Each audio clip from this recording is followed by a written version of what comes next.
We will check now and later. Please tell us what specific ideas you have for your city to truly boost its local economic development and foster growth. In one word, we invite you to vote, please.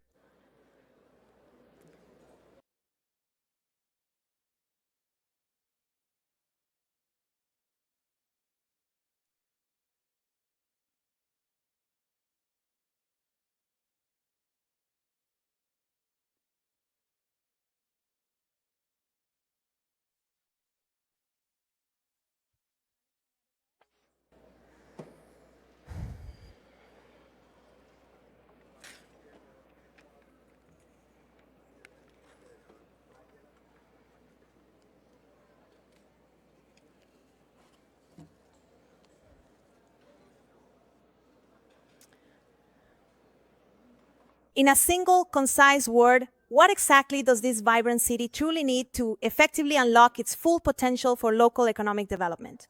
And please, I urge you, shout it out loud and clear. Inclusion, organization, security. Inclusion. Security. Security, employment, willpower. Investment, employment,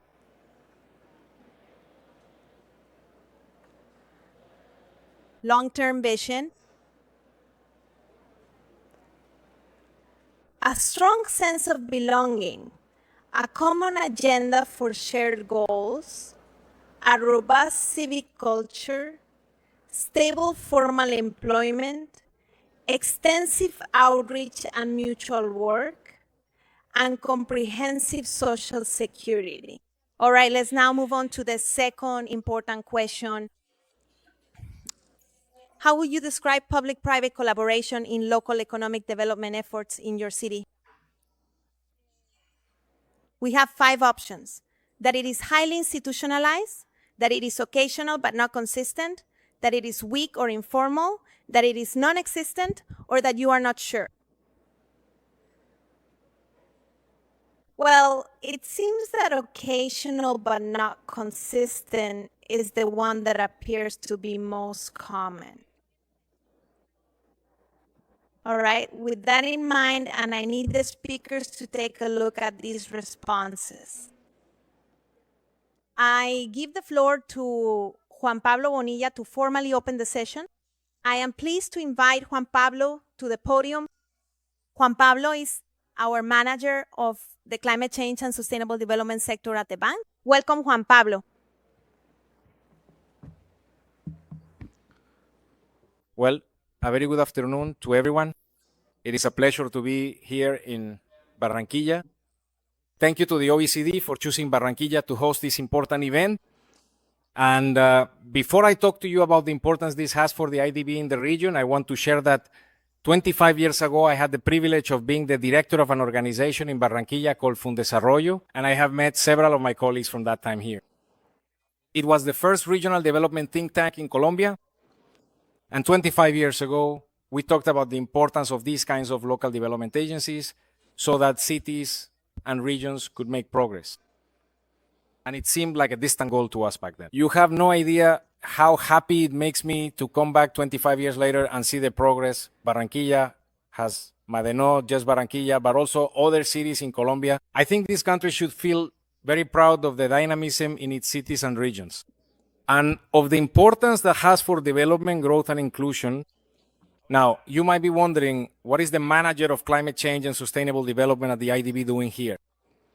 The IDB has just approved its institutional strategy through 2030, and in the sustainability department, we have the climate change area, the biodiversity and natural capital area, and local environmental issues, as well as the natural disaster management area. Part of our role is to support all areas of the bank, the infrastructure department, the institutions department, the financial instruments department team, ensuring that the sustainability agenda is integrated from the very beginning into national and local development. Unfortunately, since we established the sustainability department, I have, as part of the department, the cities and urban development area to manage all subnational development from the outset, linked to the environmental and social sustainability agenda. And we have realized the importance that these types of local development agencies have in bringing everything together. What caught my attention was that you showed a lot of coordination and organization, and that in the second question you said yes, but not consistently.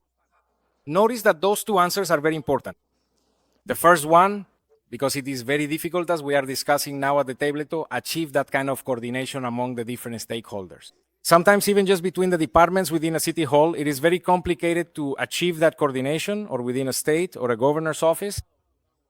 And just imagine the connection between the local and the national levels. If you go one level further, we all talk about the public-private partnership. It's not easy, it's super complicated.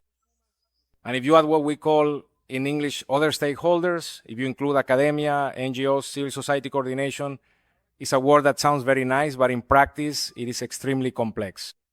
It takes time, it takes dedication, it takes perseverance, but you see the results in medium and long-term planning. Look, I've been in Washington for 20 years now, as I mentioned. Part of what you'll see today, cities like Washington, like New York, and the case that Marcel is going to explain, which is very important, as well as Toronto and Canada, show the importance of how these entities help to maintain a long-term perspective. In our countries, in Colombia, cities like Medellín, Barranquilla, Córdoba in Argentina, Guadalajara in Mexico, and Montevideo are starting to implement similar processes. We also have investment promotion agencies, which are beginning to serve as a very good seed for this. Last year, for example, we were with ProPacifico at COP16, and they are doing extremely important work coordinating Cali with Valle and with many development projects. Here you have Pro Barranquilla, and in addition to the local development agency itself, there is Pro Bogotá. The chambers of commerce are also often starting to incubate these kinds of initiatives. So you can see that a lot of effort is starting to go into this, but your second answer was fundamental. Consistency, and I think that's part of what we're going to see in today's panel, to draw lessons learned for the future on this topic. To be able to scale these agencies, three things are needed. The first is governance. From a legal and governance standpoint, how are these agencies established, and what mandate do they have for everything we're asking for everything you answered in question 2? Second is financing. It's about what resources a municipality, a metropolitan area, a state, or a regional government has.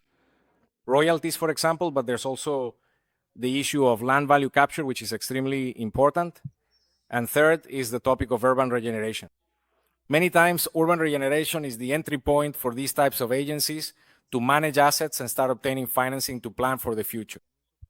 And to finish very quickly, talk more about this later in the panel, the IDB, how it supports this type of development in cities. We do this through lines of credit with sovereign guarantees. We do it through development banks. And I'm going to share with you now in the panel something we've just approved for the first time in the bank's history, how we can reach cities in a pilot program without a sovereign guarantee. But we'll talk about that later in the panel. So once again, many thanks to the OECD. It's a pleasure to work with you on this topic, and a pleasure to have you in my country, in my city. I grew up in Cartagena, but I also feel like a Barranquilla native. And thank you all very much for being here with us today.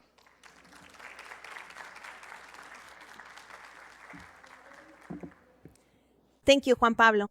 Now it's my pleasure to welcome Tim Moonen. Tim is the co-founder and managing director of Business of Cities, who has decades of experience advising more than 100 cities on competitiveness, governance, and investment readiness. Tim will give us the opening remarks, please. Thank you, Tim.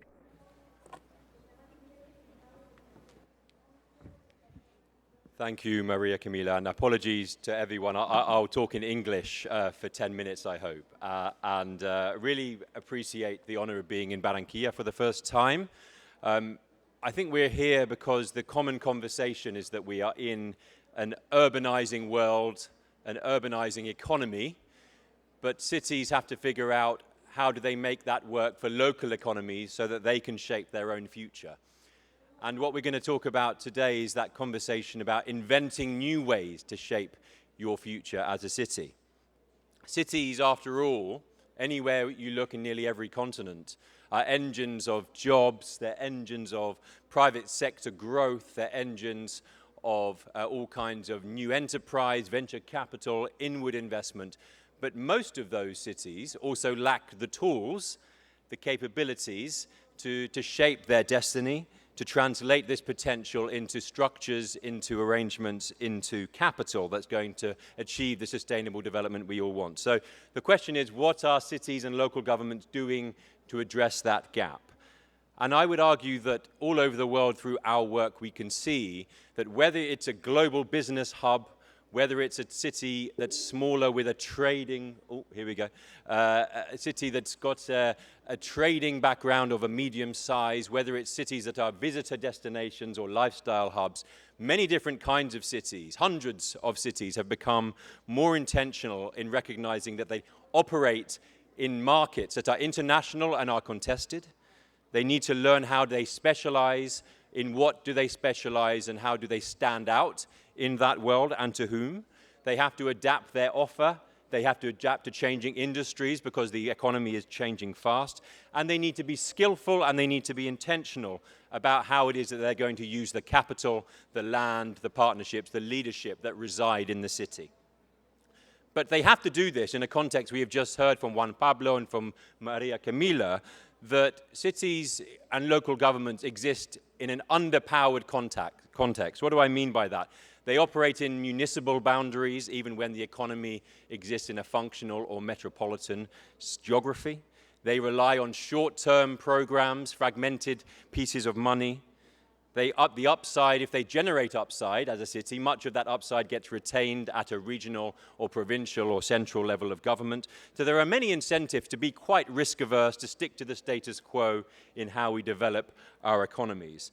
But the opportunity that many cities we now see over the last few decades have realized is how it is they can work together with their partners, with others governments as well, to overcome some of these binding kind of constraints. What can they invent? And we now have 40 years of experience, more than 100 cities who've been creating new kinds of arm's length agency or arm's length capacity, whether it's going to encourage revitalization in an urban district in the middle of the city, or whether it's driving industry growth and development where that's needed, promoting the city internationally, creating common vision. All of these things are what cities realize they need to do. And I'm going just to highlight a few examples and models, and what have we learned so far in this big experiment? Because after all, this is an experiment of inventing new tools to shape cities. It is what I would call an art, not a science. You have to figure out what works for your city and why and in what moment.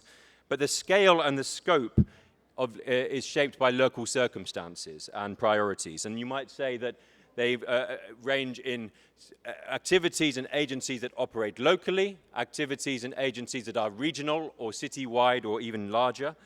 And they're also agencies that use hard powers, some that have soft powers. And what we mean by that is that they have different kinds of ways that they create change, sometimes through strong instruments, sometimes through strong public, private, and other kinds of collaboration. And you might see a wide spread of cities, some of places and agencies you may recognize in Latin America and more widely that are emerging. I might suggest that more of the cities we see around the world are trying to create whole city, metropolitan level kinds of agencies. And they are recognizing sometimes you can have hard powers, sometimes you need collaboration. But what I would like to suggest is that the reason so many of these cities are doing this is because they have seen advantages that can accrue to their city if they begin to invent these new tools. These kinds of agencies are usually, when done right, leaner. They can move more quickly. They are more proactive when opportunities arise. They can act faster, but also bigger. So when there is a scale of investment required, they can think about how do they leverage the assets that they have, how do they share risk in an effective way. They can aggregate and bundle programs rather than relying on just small increments all of the time. And that might also apply to land parcels that you can assemble more effectively in this kind of structure. They're also much more effective at working collaboratively across the whole of the local government structure, but also critically with the private sector, with the business groups in the city, with neighbors, and also sometimes with higher tiers of government. So you're broadening the base of who participates in shaping the local economy. The culture of this kind of entity is more about the customer, the market, organizing for this kind of perspective, running the whole experience of what it is to be an investor, to be a student, to be a mobile worker, to be a new growth business, and thinking about it from their perspective.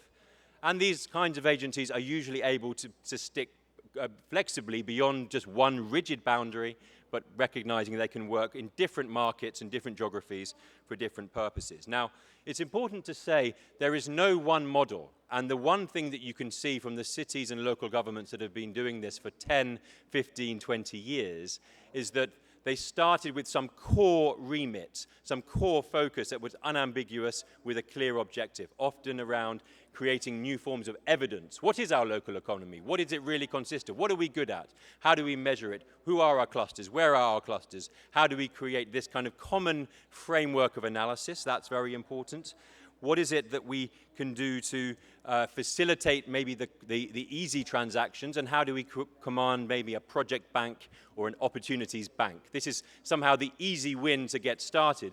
But over time, these agencies realize they have to grow their toolkit, grow their capabilities. So we see, for example, in South Africa, the number 5 city in South Africa, Tshwane, its development agency has developed more capacity now to coordinate bigger projects, special economic zones to become the first automotive city in Africa. Or you see city agencies that are doing regional planning or regional cluster development, like you see in Izmir, the 3rd city in Turkey. That development agency is looking after that whole process now with the skills it's developed.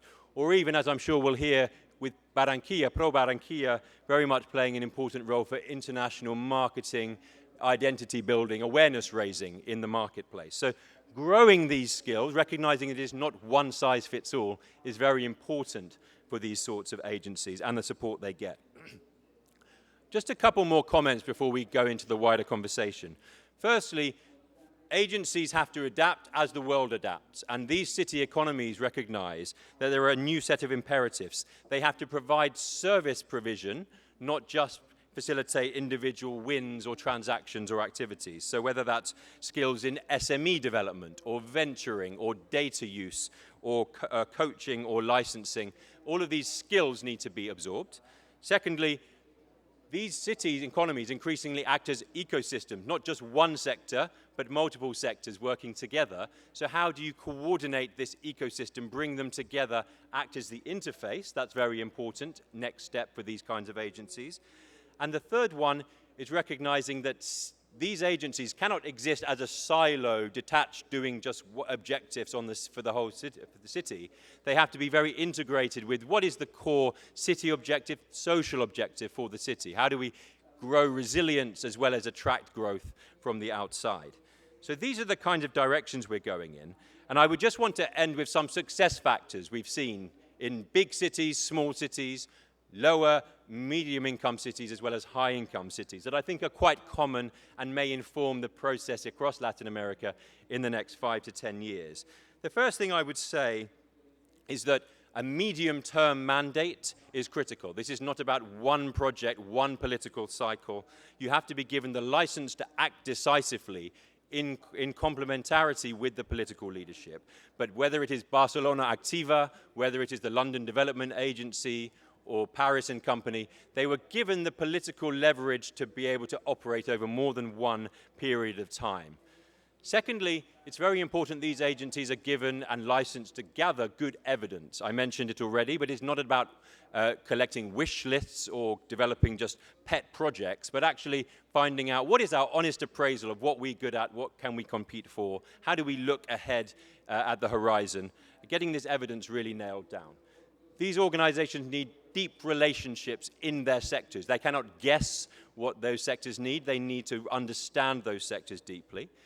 They benefit a lot from being able to procure flexibly, procure things that local government cannot easily pay for. So you start to develop ways to partner together to purchase and develop projects in common with universities or with businesses, and developing not just the grant issuing bureaucracy style, but actually how do we invest strategically in something together. And then you see a whole set of other common success factors, which I think really boil down to taking a whole city approach. What are our needs? What is our common capability, our common perspective? Recognizing these kinds of agencies are not just doing, they're also communicating. And they need to be given the license to communicate internationally and convene locally.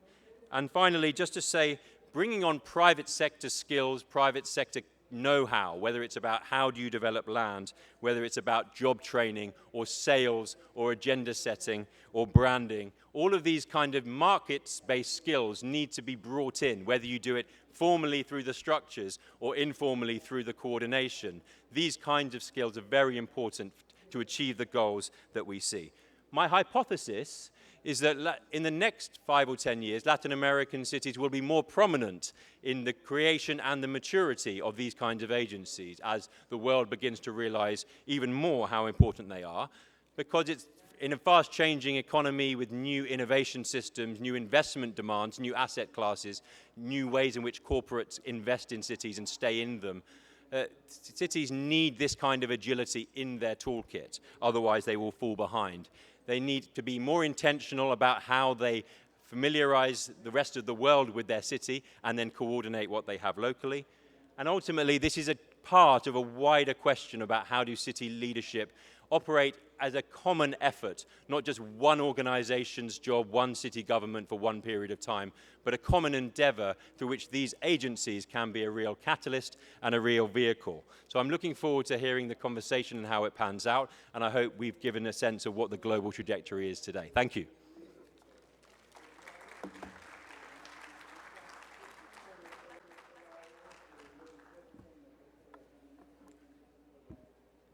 Thank you very, very much, Tim.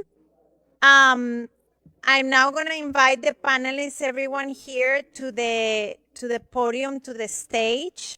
But before that, I'd like to ask you, based on the concepts we've just heard, to scan this QR code again, so you can tell us where you think local economic development agencies are most useful in your city. The options, please scan the code so you can vote. No, the next one will come up soon.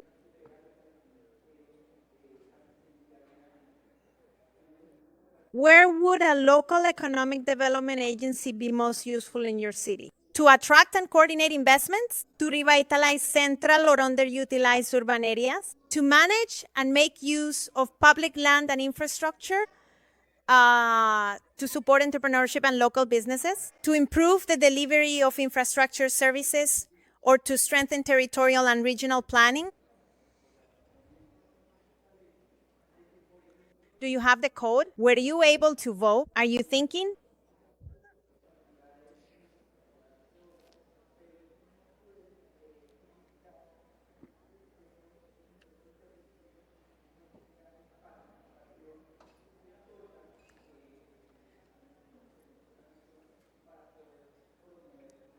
Attracting and coordinating investments and strengthening territorial and regional planning are what our audience considers most important. So now let's move on to the city experiences session. So first we're going to hear from Marcel Negret, who is the Director of Land Use at the Regional Plan Association, known by its English acronym RPA, which works in New York, New Jersey, and Connecticut. He will tell us how this region addresses territorial coordination, regeneration, and cross-sector alignment. Go ahead, Marcel. Here he is. Look at him.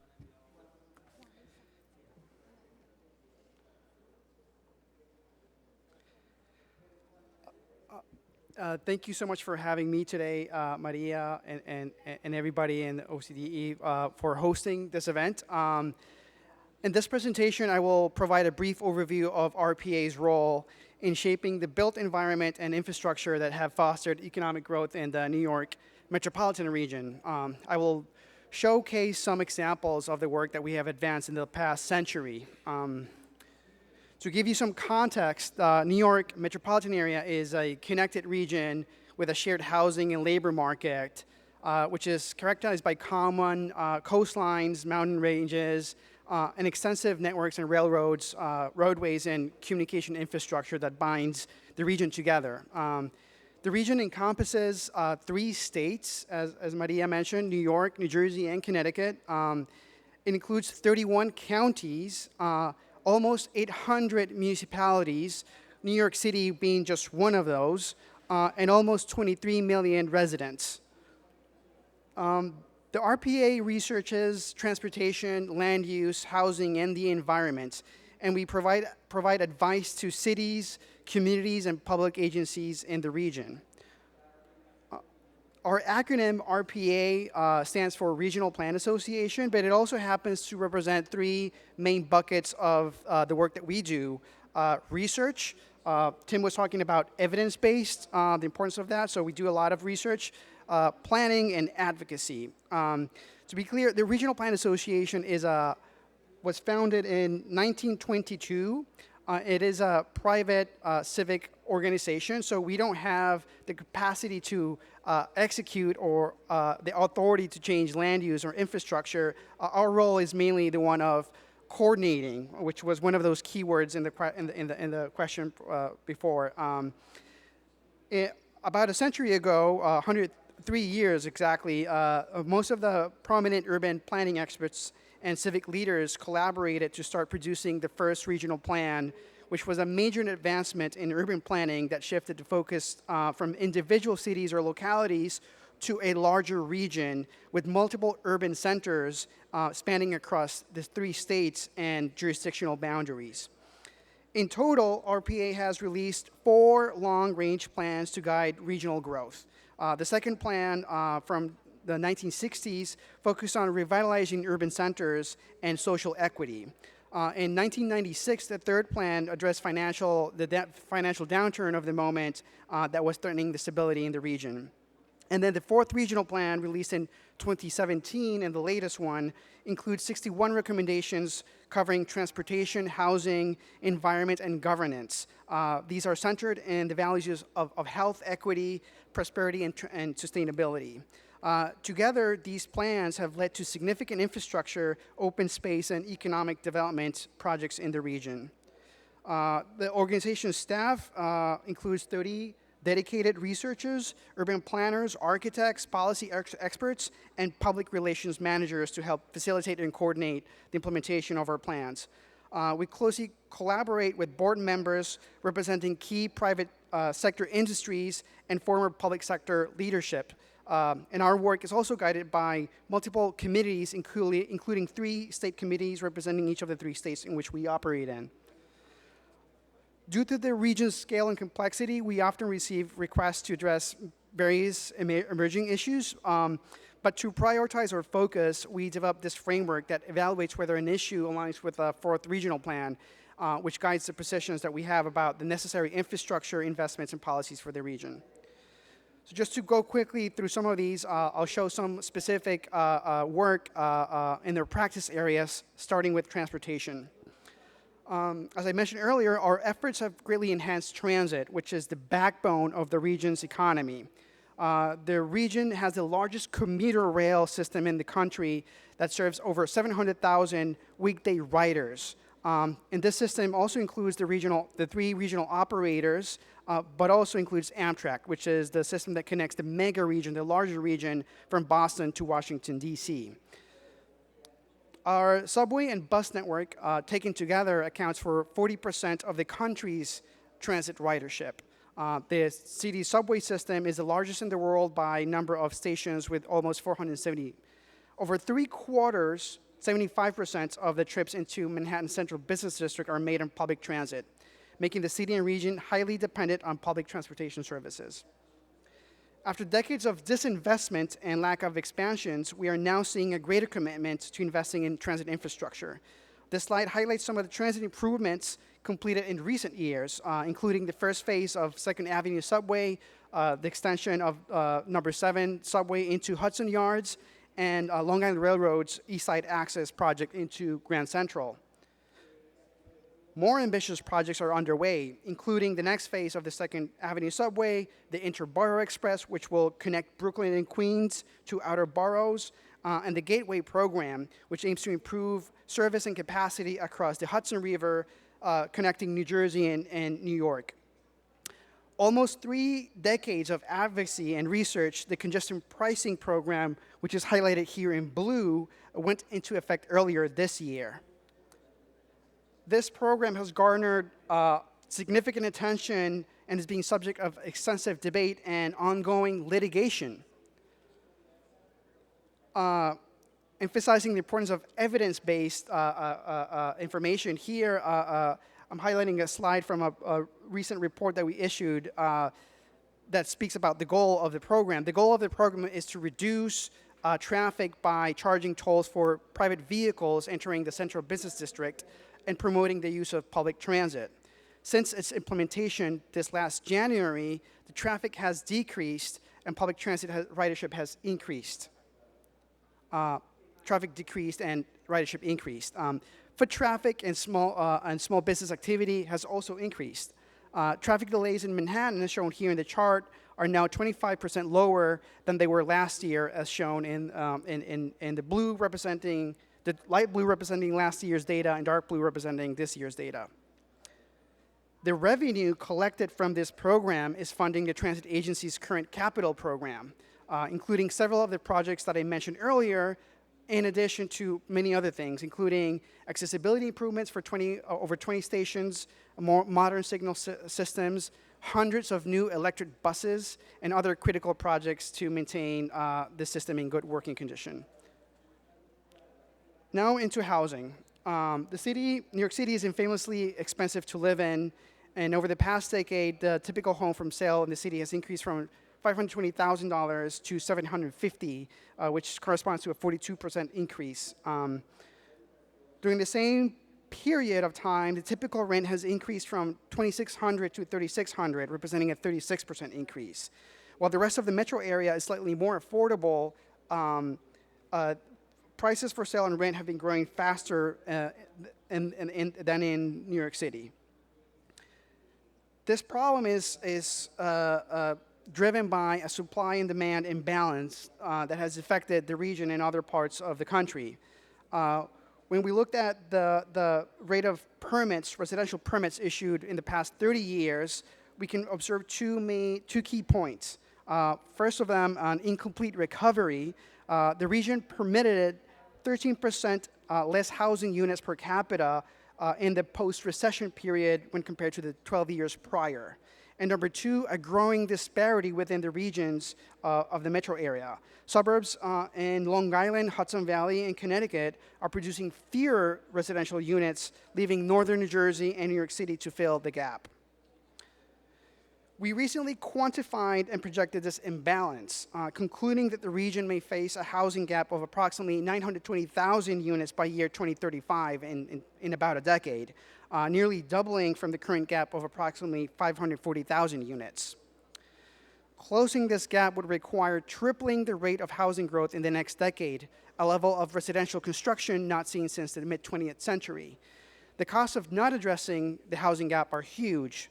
A business-as-usual scenario could mean that limited housing supply would continue to drive prices up by 25%, and the region could miss out on almost $900 billion in potential gross domestic product if this gap is not closed.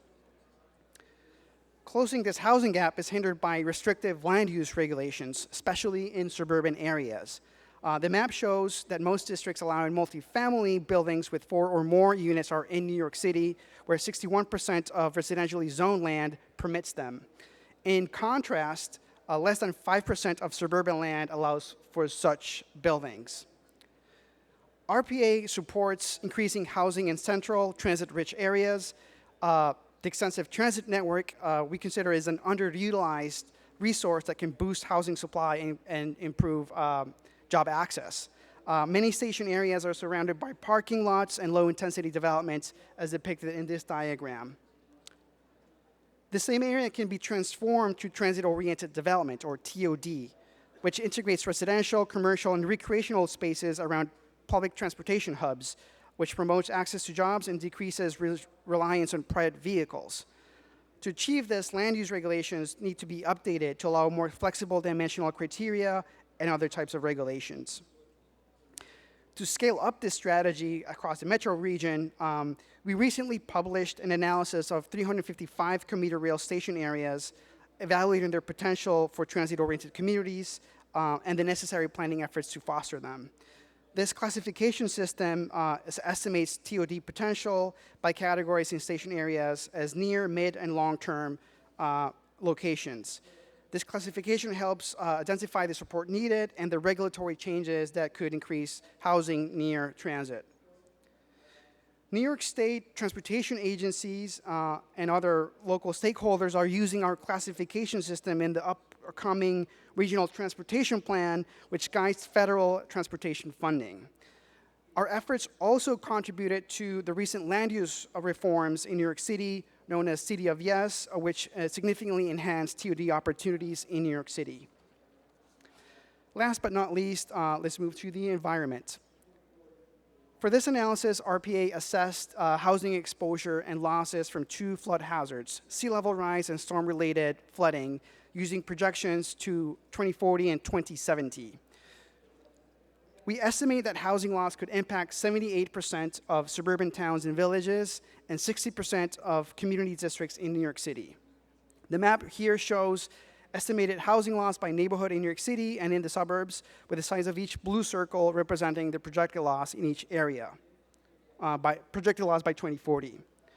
By 2040, communities across the study area could lose up to 82,000 housing units due to permanent, chronic, and coastal flooding, with losses doubling to 160,000 by 2070. Comparing flood-exposed areas, indicated here by the hatch marks, against projected population growth by 2040, shown here with red, showing the highest locations of growth, reveals complex interactions between growth and risk levels. We identified 4 distinct area typologies, each defined by a unique combination of the 2 key variables, categorizing neighborhoods across New York City and its suburbs. For each type, we developed specific policy priorities and a tailored toolkit of recommendations and policies ranging from transit-oriented development for smart growth areas that have low-risk exposure to managed retreat from low-growth, high-risk zones. We're currently collaborating with local and state governments to implement this framework through pilot projects in the next couple of years. This is just a small overview of our organization's extensive history and research. I encourage you all to look more at our website, rpa.org, to learn more about our history and research. Thank you so much.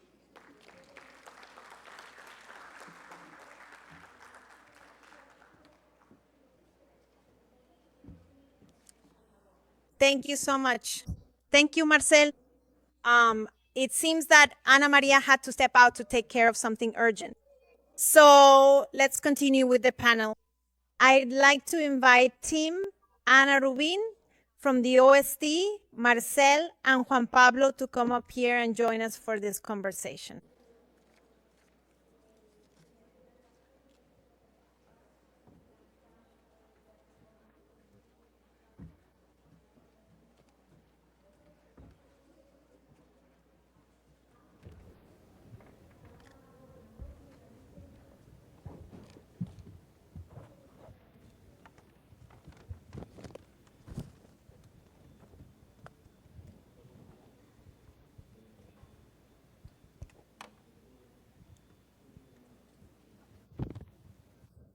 Well, thank you all very much. I think we have a very interesting conversation ahead of us today.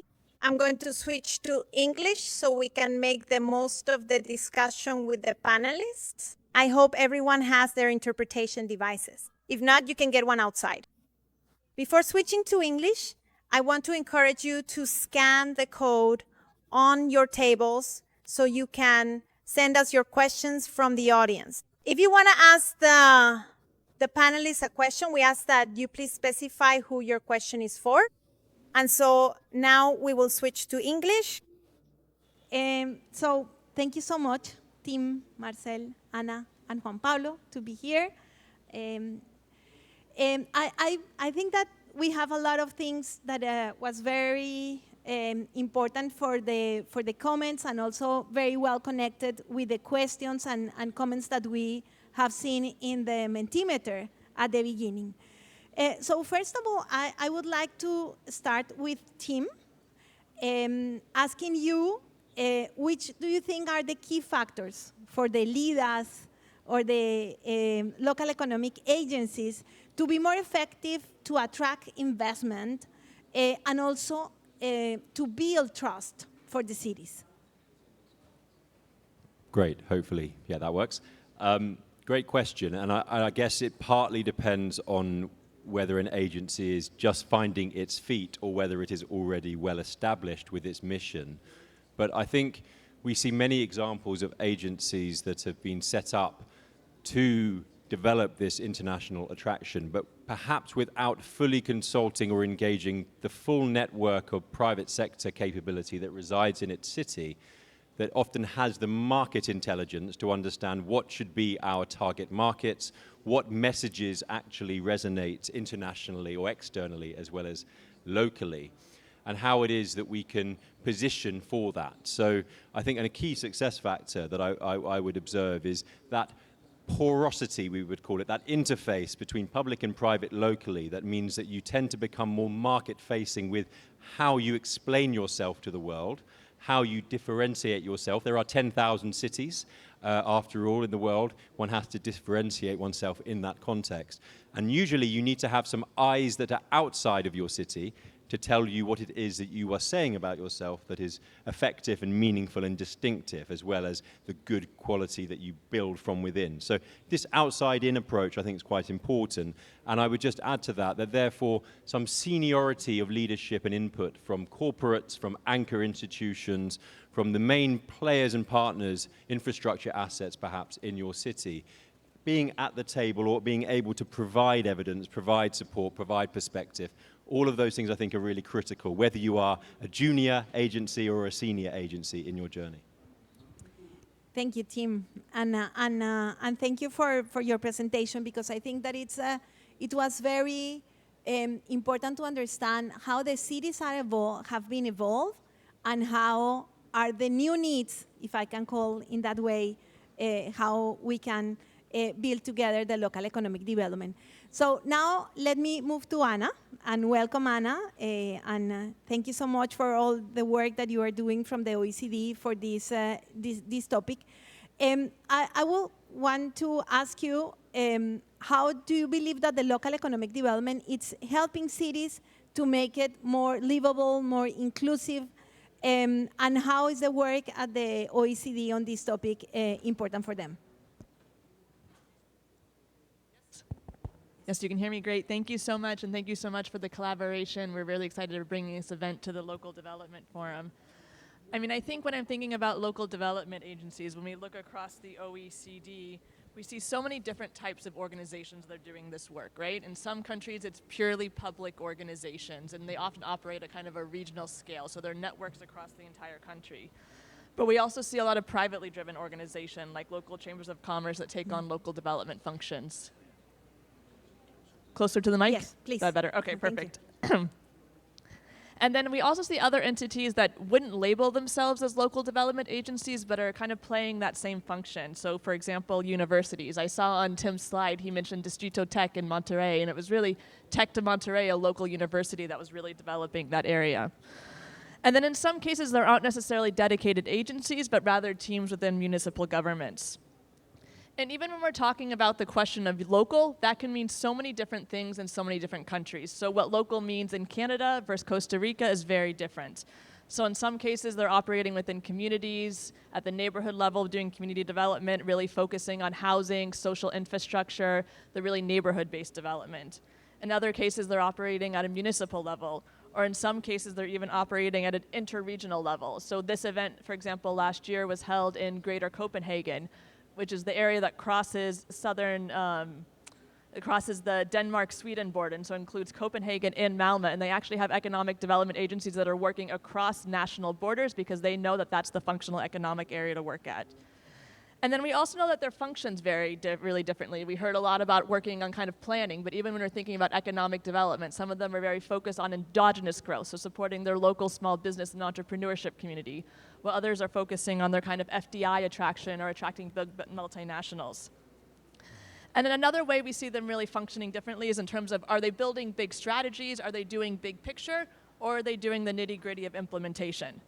But I think across all of these different types of functions and scales and strategies, there's some common factors that we've already been hearing about in terms of what makes them successful.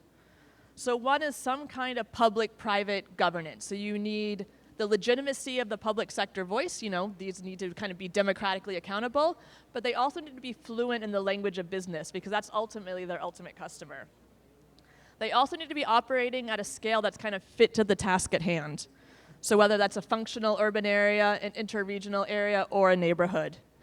And then again, I think we heard a little bit about this in Marcel's presentation as well. You need a mix of that really deep technical expertise. I'm from the OECD, I'm a nerd, I love economists. You need those people in your regional development agencies, but you also need the people who have the diplomatic skills, who can kind of broker with the private sector leaders and can broker with the public sector leaders as well. And really about, a lot of these local development agencies, it's really about being able to bring different folks to the table. And so that brokerage and that diplomatic skill, I think, is really essential. Thank you, Anna. Great messages for all of us. So now I would like to jump to Marcel. Marcel, you mentioned, and I think that for us is super important also, this regional scope and how you are coordinating a lot of important topics in terms of transportation, land use, housing. I mean, there are a lot of things that are super important, the environment as well. For this type of coordination and planning and all the elements that you have just mentioned, I would like to ask you for the key lessons of building a regional cooperation and aligning actors that you think that could be useful for cities in Latin America? Thank you for that question. Thank you for that question. I'll highlight a couple of things. I think an important thing to understand is, as a barrier, is the fragmentation, which is very much true in the metro area that we work in. Of course, this is a city that's based in a federal system that gives a lot of authority to the individual states. And since we operate in the metro area covers 3 states, this coordination is key to that. In addition to that, in general, the 3 states are also considered as home rule states that basically assigns jurisdiction when it comes to local land use to individual municipalities. And remember, there's almost 800 individual municipalities that compose the metro region, so it is incredibly fragmented. And so that created the necessity of collaboration and coordination, and the reason I think why the RPA has endured and exists today is just the sheer necessity to coordinate all these actors across the region. One thing that I'll highlight in our role in facilitating that coordination is the importance of evidence-based, just showing the information, showing what works, showing the data, the results, all that, and then focusing on the merits of specific policy proposals, regardless of the political affiliation or the specific political cycle, just showing and being consistent on the evidence that supports any policy. And this consistency on this will lead to legacy and reputation and credibility, which the organization that I work in has that benefit. As important to that, I'll emphasize accessibility and transparency with the public at large. All the information that we provide, all the reports are available for free on our website. We also benefit from a very useful, user-friendly website that doesn't have any paywalls. And the reports that we produce, even though they are technical and rigorous in terms of their research, are accessible to a larger public. And so that also, I think, creates trust, cultivates trust from the larger public. In terms of regional thinking and the implementation at the local level, we produce our analysis, and the insights that our organization shares are always thinking on those 2 parallel scales. At the regional level, what are the insights, what are the trends for the metro area? but then what does that mean for individual localities? So basically the ability to zoom in and out and do that constantly is a key marker for all the work that we do and the research that we release. We work very closely with the economic agencies. In New York City, there's two forms.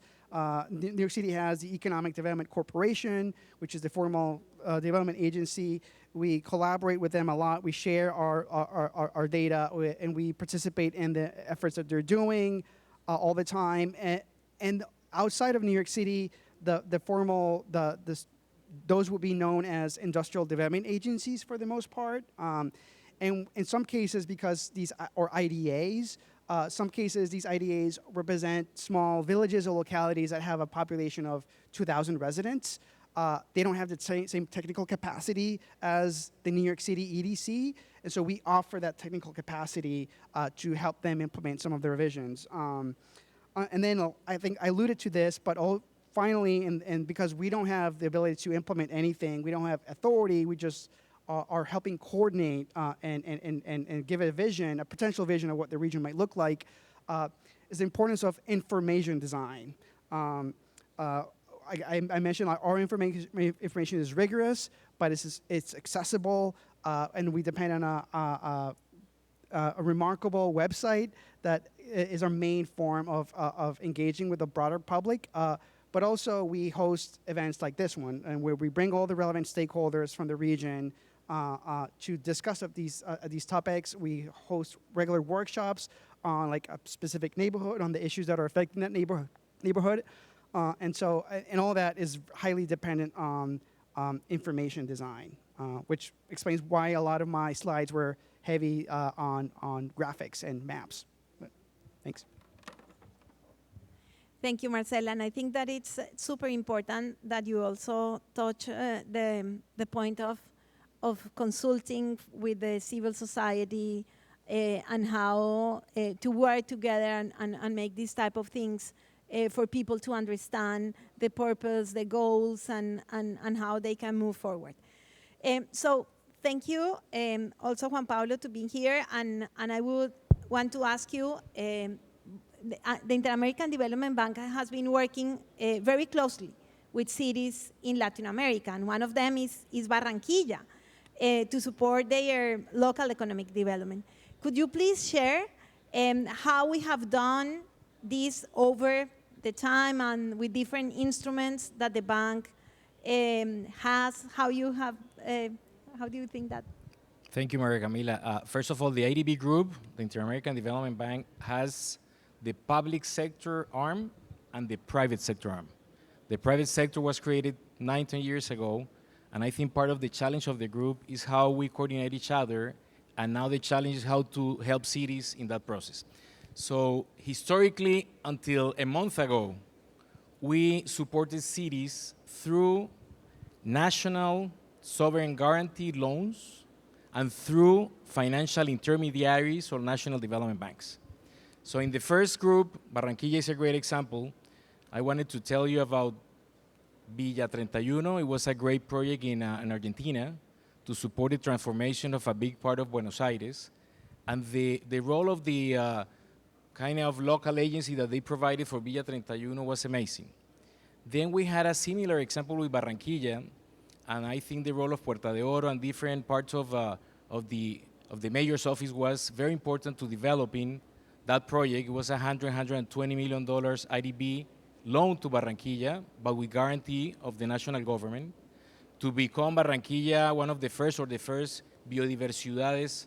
So many things that you're seeing right now in Barranquilla, the Mallorquín Park, the Malecom, I think are part of that process. And I think Puerta de Oro as an agency was a great example of how to move forward that example. Recife in Brazil is an amazing example. We provided a loan beginning last year. It was $250 million for resiliency team. You mentioned that in your presentation, to work on the urban drainage, but also how to bring nature-based solutions to address flooding in Recife. And as well as Curitiba was an example of urban mobility in Brazil, Recife is becoming a great example of resiliency and how to plan not only urban drainage and adaptation to climate, but also the many issues that you mentioned, and also Marcel, like heat waves for the future. That I think is going to be a huge challenge for any coastal city. Sucre in Peru is another great example. It was with a guarantee of the nation, Peru, to the city for the ADB to provide a loan. Through financial intermediaries, I think the role of national development banks, Findeter in Colombia has been a good example. We've had a line of credit with Findeter to support cities throughout the years, and Barranquilla was a good example again of how to use that line of credit of Findeter before we provided a direct line with the guarantee of the nation. And different examples like Findeter, we have an amazing example in Brazil, is Paraná Cidade, it's for the state of Paraná, and we're supporting different municipalities through that, as well as the National Bank of Development of Ecuador, for example. It's a $120 million loan that we have. BidInvest, that's why I mentioned the private sector part. They cannot lend directly to cities, but they can lend, in addition to private sector companies, to utilities, to state-owned enterprises or utilities. So BidInvest can support directly an investment to the energy utility, the water one, they're called in English SOEs. So through that, a good example is Ensenada, for example, in Mexico, with all the public lighting change, and Bogota and Santiago, how BidInvest has been supporting the change for electric buses. Now, I mentioned until a month ago, because our board, the IDB has a board of the 48 members of the bank that are the representatives of all the ministers of finance. They just approved a couple of weeks ago a new program for the bank. It's called the Cities and Regions Program for IDB. We went to Denver, I think 2 years ago, to the Summit of Cities of Latin America and the US, and the president of the IDB listened to more than 100, 120 cities from the region, the need to have more direct access without guarantee of the nation to cities and regions. That is not easy. And in order to get that, you need to work a lot first on the financial and credit worthiness part of the cities to then be able to access that. But after more than a year and a half of work internally at the bank, our team, with the different areas of the bank, the financial, the risk, everybody at the bank, our board approved a couple of weeks ago a pilot. We're going to be able to get to 10 cities or regions in the next 5 years. The total amount will be $1,000 million to test, first, how we can support cities in the financial part, credit worthiness, to then have either an investment line of credit or a guarantee from the ADB for investment programs related to different areas. It's something that we're just starting this year for the next 5, and hopefully, if this works, we're going to be able, 5 years from now, to lend directly to more cities in the region. This is going to be very important also to have alliances with other development banks. CAF is also starting to work in different areas of the region, so I think this is a good example of how we can coordinate not only among themselves, but with other financial institutions to provide lending, but at the same time, technical cooperation. And lastly, knowledge. I think this event and the network of cities that Maria Camila is running is a good example of how we can gather with mayors, but not only with mayors. We're just starting the network of secretaries of finance for key cities in the region as part of the new program to start creating every day more that capacity. But at the end, having regional development agencies to make that link, public-private, to do technical cooperation, all the preliminary pre-investment studies that you need, all the collaboration among entities is going to be the key for really scaling up this. Thank you. Thank you, Juan Pablo. So I think that now we have a scope on finance. I want to go again to the point of team to understand and make it the link with what Juan Pablo just said about the public and private collaboration. I want to understand and give us more of your thoughts how emerging trends should help Latin American cities to consider. Your hypothesis at the end was very interesting in your presentation. So how do you consider that new models of public and private collaboration and coordination and work can support the cities in Latin America? Great. Thank you very much. I think one thing to say about this is that there is a changing dynamic going on, I think, across the global economy that shapes, therefore, what kind of public-private collaboration should unfold. Increasingly, businesses, corporates are very much, they gravitate towards where the startup clusters and communities are. Startups used to follow corporates, corporates follow startups increasingly. And therefore, there's a growing sense in many parts of the world that public-private collaboration has to be much more infused with your entrepreneur base, not just your 10 or 15 big corporates at the table. You need mechanisms through which you can have that interface that's public-private in that way, but also public-private in terms of your innovation ecosystem. Many more cities now are building collaborations that are bringing their tech community, their fast-growing entrepreneurs to the table, either alongside or as well as those structures, because they recognize that it's in the innovation sectors, the innovation industries, where we're going to generate the most amounts of value to Anna's point, that endogenous development that you can build up. So there's something about the structures that are important and being more accommodating of the full business base.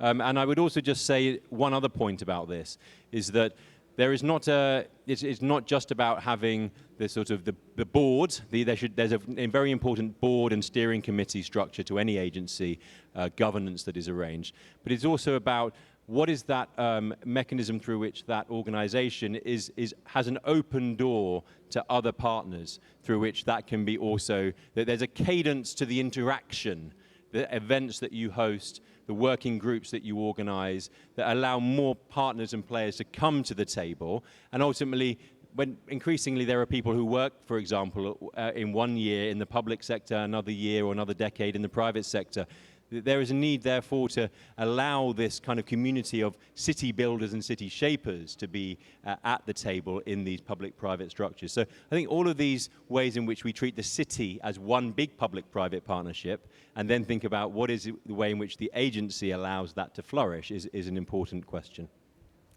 Thank you, Tim. Thank you. I think that this is a key element for us in the cities in Latin America. We have a lot of questions from the audience that I want to move on. But I want to ask you, Anna, for the lessons learned from the OECD countries and how they can help for the cities to strengthening the local economic development for urban regeneration, and particularly in terms of governance, the institutional capacity, the innovation, and how we can have a more innovative approaches for finance. So if you can give us some of those thoughts. Very happy to, but I'm going to flip your question around a little bit. I'm not going to talk about what worked well, but what doesn't work, because I think too often we share good practices but are less willing to share bad practices. So here are the common pitfalls that we see across OECD countries. So one is lots of really nice strategies on paper and very little implementation. So every 5 years, we get a beautiful new plan.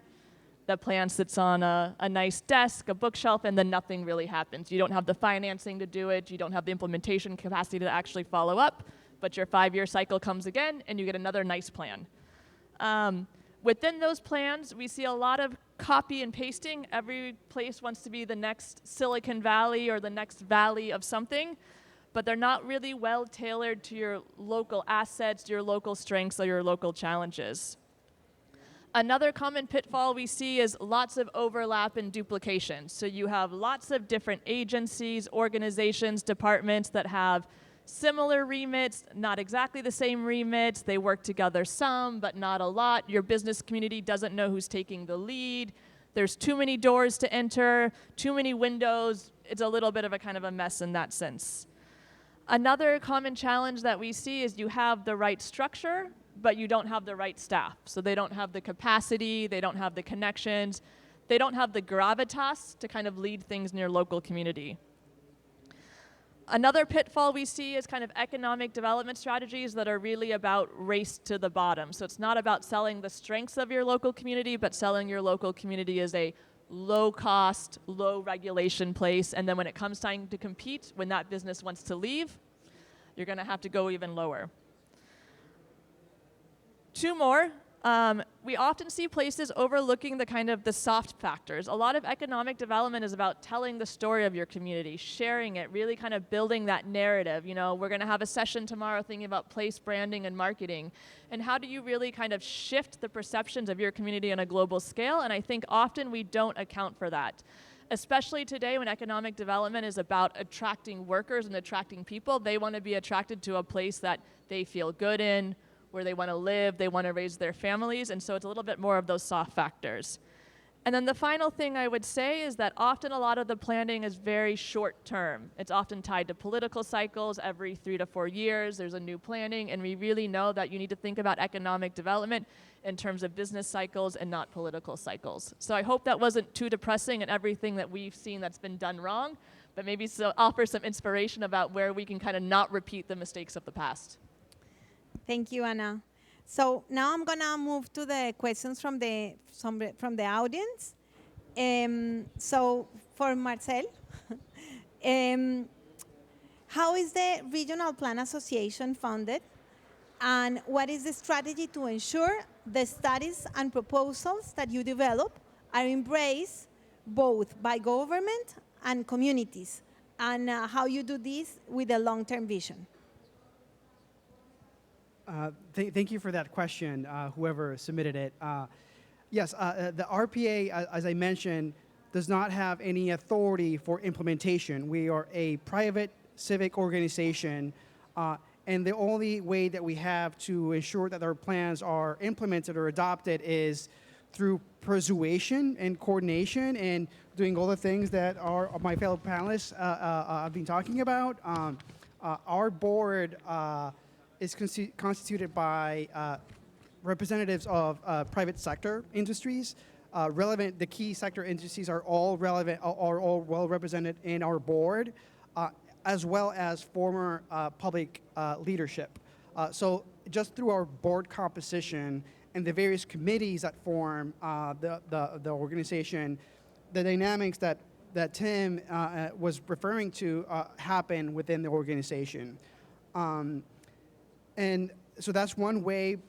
We also benefit from having a very robust ecosystem of civil organizations, specialized press that discusses, debates all the ongoing issues regarding housing, land use, transportation, resiliency. And so we're very active in that space. We have a very strong role in nurturing those conversations, but also providing the research that we do to help shape those conversations. And I think, lastly, I would say the importance of having a legacy and a trust from the public at large that is based on being rigorous with the work that you do, with the research that you conduct, being transparent and being accessible to all the stakeholders, small and like representing local communities, but also the regional stakeholders, having events, workshops, so that we're also going out there, not just waiting for them to come to our events in Manhattan, but we also all go out and do workshops across the region.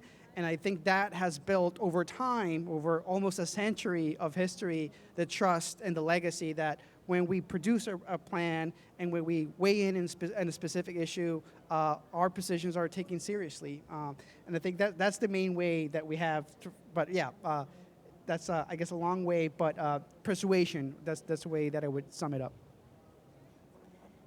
Thank you, Marcel. So Juan Pablo, a question from the audience for you is how you mentioned about the SMEs and the work from the private sector at the IDB. And the question is how the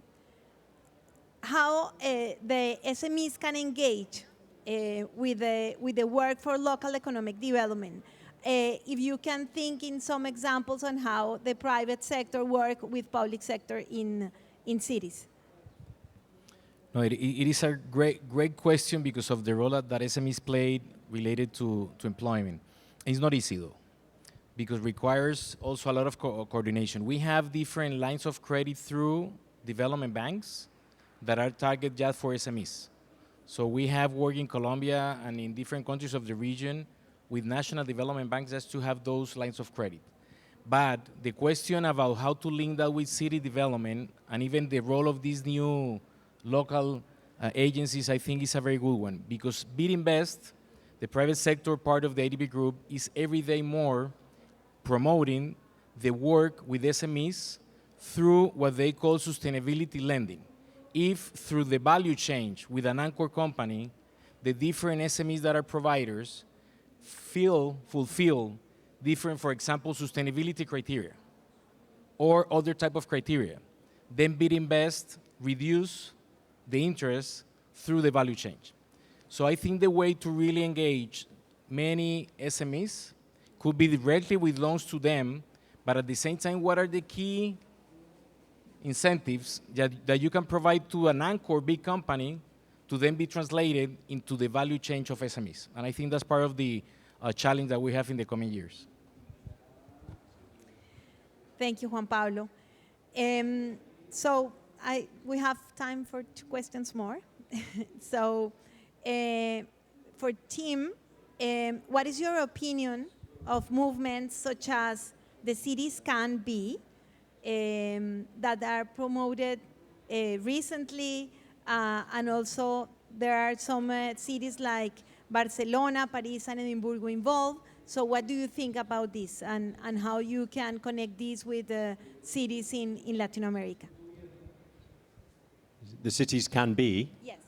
Tell me more what The person who made this question is, he or she said that it's a movement that the cities can be, as the name of the movement, to promote new vision. I see. Yeah. I mean, like reframing the local economic development strategy for the cities in the long term. Sure. Well, I suspect that particular agenda is partly framed by the idea that Barcelona is, like some other cities, a victim of over-tourism, among other kinds of effect from being too narrowly organized around a particular economy. In this case, for Barcelona, the visitor economy, and all of the side effects on housing, on employment, on, of course, public realm and everything else. So I guess what I infer from that question is that there are competing visions, right, for what a city should become. And increasingly, an economic development agenda, or particularly one that is business-led, has to be more conscious and develop more conscience, in fact, about the range of visions that are competing for a city, and find ways to develop a pro-growth, pro-openness, pro-opportunity agenda, but without being seen as simply a lobbyist for business interests or for the status quo. One has to think about bringing forward and marrying up those competing visions in intelligent ways that are positive sum, not zero sum, and creating an agenda around a vision and then a set of actions that can develop a broad base of support. So rather than seeing multiple conflicting, competing, politically charged divisions around which an economic development agenda then just becomes tied to one of them and cannot survive when there is a change in politics or a change in direction. So my sense is that the Barcelona agenda, as we see also in Northern Europe and around the world actually, is enriching the conversation about what a city should become. And economic development is not just about one silo or one interest group. It is about thinking, how do we accommodate that vision in something broader and richer? And that's where Latin American cities will have to go as well. Thank you, Tim. And lastly, for Marcel, territorial planning is very challenging for us. If you can tell us a little bit of how or where to start to do the coordination between different territorial plans in the agency. I can think that the question is more how you coordinate the regional planning for Connecticut with New York and New Jersey. I mean, how you do this in the broader way for the territorial planning. Yeah, thank you. Just before I answer that one, just to build on the previous answer on the importance of not becoming too aligned with one particular industry or interest.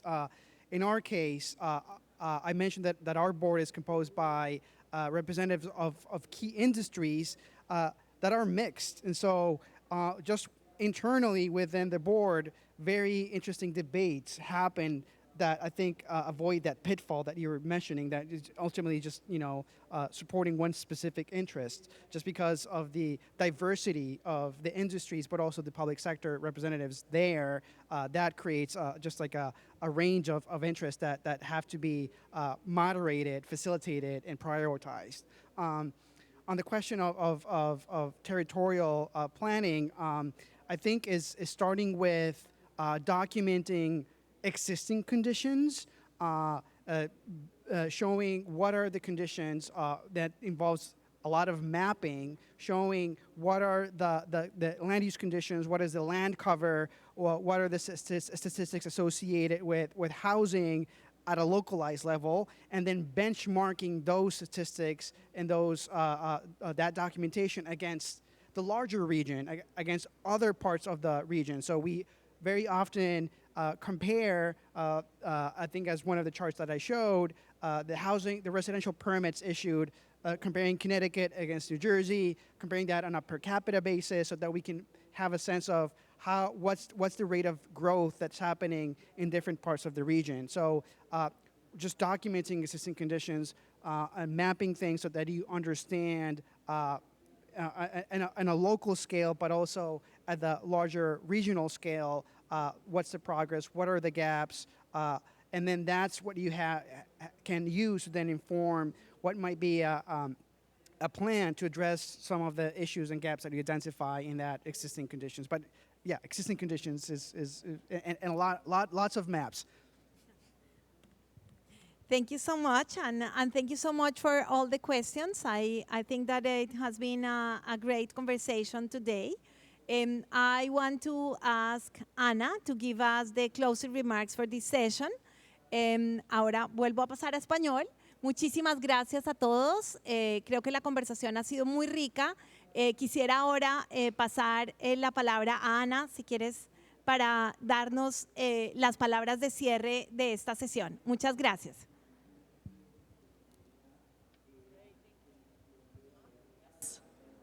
Okay, perfect. Well, thank you so much for this really interesting discussion. I'm sure we'll have many opportunities over the next couple of days to continue to exchange. And again, I really want to thank IDB for joining us for the forum, as well as our host here in Barranquilla.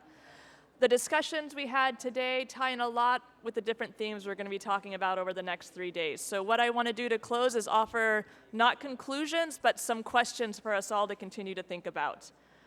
So one is, what are the new drivers of local competitiveness? I think we already started about this a little bit, thinking about kind of tourism, how we're changing our understanding of what local economic development is. It used to be a lot about low-cost inputs, access to markets, but going forward, we know it's going to be more about sustainability, about your skilled workforce, about innovation. So I think there's this question of, do our existing models in terms of local development agencies continue to fit the bill? Another question I think we can consider altogether is, what does it mean to be operating in times, if I can say, radical uncertainty? We'll be talking about the implications of AI on job markets tomorrow. We know, or we don't know, what climate's going to bring for us. We know there's going to be continued shifts in global trade and global value chains. So how can local development agencies kind of mix the need for long-term planning, but also with the need to be able to quickly identify new trends and pivot? Another question I think we can all ask ourselves is, how can we use catalytic movements? You know, at the OECD, we have a project right now looking at place transformation, and one of the things that we've really found, and then a lot of cities, including Barranquilla, there are these moments where you can really see the tide shifts. Something happens, whether it's something bad, to be frank, a major local employer closes, you have a municipal crisis, a financial crisis, Or you see an opportunity, you're hosting a global event, or maybe you're even just bidding to host a global event. And these are often the moments where you see this type of public-private collaboration really spark and take hold. And then the final thing I want us to all think about a little bit is, what does this all mean outside of the biggest cities? I think it's no surprise that our forum over the past couple of years has not been in capital cities. We've been in Cork, we've been in Malmö, we've now been in Barranquilla. So if we know a lot of this is about capacity, and capacity are issues even in our biggest cities, how do we build these capacities beyond the big cities and the intermediary cities, the more rural areas, our villages and our towns? And I'm looking at my colleague Alessandra, who's sitting here in the front row, because we have a lot of work that we're doing at the OECD, trying to build networks of regional development agencies, trying to do the capacity building. This event is part of that work too. I know IDB is doing a lot on this as well. So I think we can continue to think together as how can we bring all of this good work that's happening across the OECD and across the world more towards Latin America as well. So I'll stop there. We have a lot to think about. Happy to continue the conversations today, tomorrow, Thursday, Friday. And thanks again for inviting me for this session. Thank you so much, Anna. Well, thank you very much to today's panelists for such an enriching discussion. Today we saw that ADELs, as we call them in Spanish, or LEDAs, as they're called in English, are much more than just technical units or organizations or agencies. They are catalysts for transformation, which are very important for improving the quality of life in our cities, for economic growth, for enhancing our work with the private sector, and above all, for having a better long-term vision. At the IDP, we remain committed to supporting the cities of Latin America and the Caribbean to strengthen their institutional frameworks and build platforms for inclusive growth.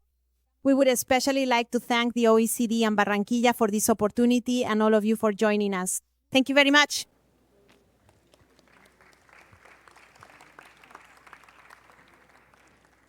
Thank you. We have a code if you would like to evaluate the session. Thank you very much indeed. We will continue with the scanning and the codes. Thank you all for joining us this afternoon. Okay.